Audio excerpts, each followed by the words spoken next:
Hello, magandang oras po. Meron akong bagong mutya, oh. Ayan. Bagong mutya po ito. Nakuha ko po ito sa loob ng bayabas. Nakagat ko ito.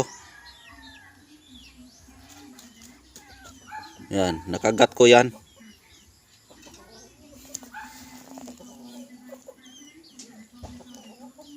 Ayan, oh. Sa loob ito ng bayabas at nakapagtataka po bakit po may bato sa loob ng bayabas. Meron kasi kaming puno dito na malaking bunga ng bayabas ay kinuha ko. Pagkuha ko sa bayabas, tapos kinain ko hanggang naubos at merong akong nakikita na bato doon sa loob at ito po ang nakagat ko at kakaiba po ang itsura. Ayan, oh. Baliktaran po ang kanyang mata na mayroon. Yan. At napakagandang bato po.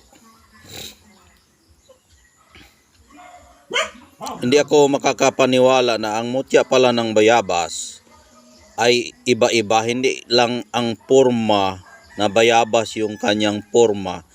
Meron din palang hindi porma sa bayabas na bato na nakikita natin sa loob. Katulad nito, oh, para siyang ipo-ipo pero bayabas po ito. Dahil ako mismo nakakakuha sa loob ng puno ng bayabas o sa prutas niya ito dahil nakain ko po ito. At bakit may bato po sa ilalim? Kaya ito po ay mutya ng bayabas o perlas ng bayabas. Ayan. Iba talaga itong kalikasan. Dahil nga ay hindi, akala ko yung kanyang mutya ng bayabas ay kasing mukha din ng bayabas. Hindi pala. Hindi pala, ito pala yung iba-iba pala yung hitsura ng mutya ng bayabas. Kahit nga hindi mutya ng bayabas, ngayon ko lang nalaman na iba-iba dahil nga ay nakakita na ako ng mutya. Tingnan nyo itong mutya, oh.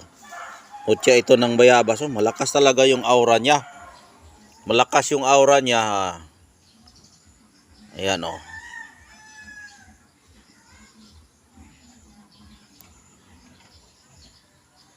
Yan.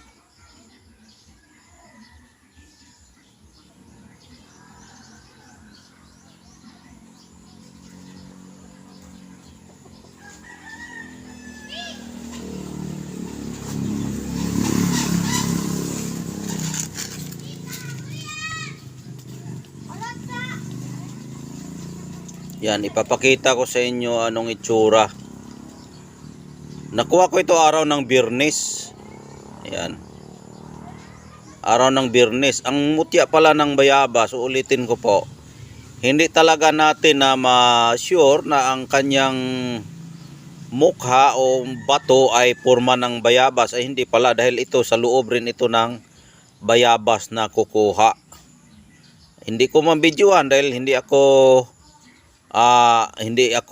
nakakaalam kung may mutya ba yung aking nakukuha sa loob ng prutas. Kaya pagkatapos ko nang nakuha at nakain, ito po yung aking nakagat at naubos na yung bayabas.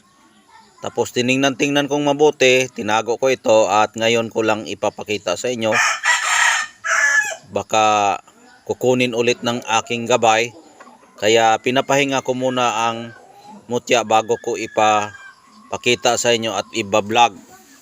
Ayan po ang itsura ng aking nakukuhang mutya ng bayabas. Yan.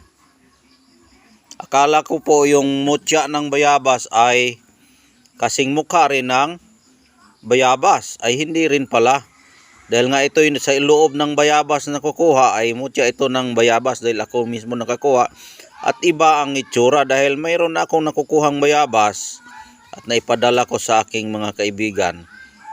Ay ang porma niya ay kasing mukha ng yung nalalata na bayabas. Yun ang porma niya. Ito rin, iba rin ang aking nakukuha ngayon. Mayroon siyang mata na kabaliktaran, oh. Tingnan yung mabuti ha. Ayan po yung mata niya oh.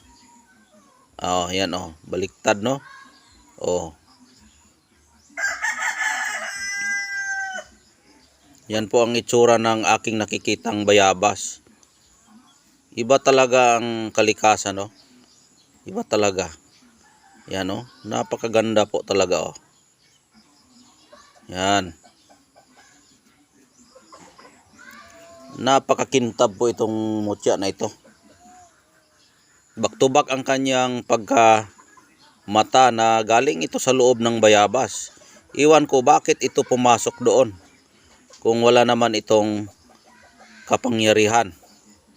Kaya ang mutya na ito o batong ito may kapangyarihan dahil nakapasok siya sa loob ng bayabas. Ayan, bakit siya pumasok doon sa bayabas? Yun ang misteryosong tanong ko dito sa batong ito. Misteryosong tanong yan dahil nga bakit nga may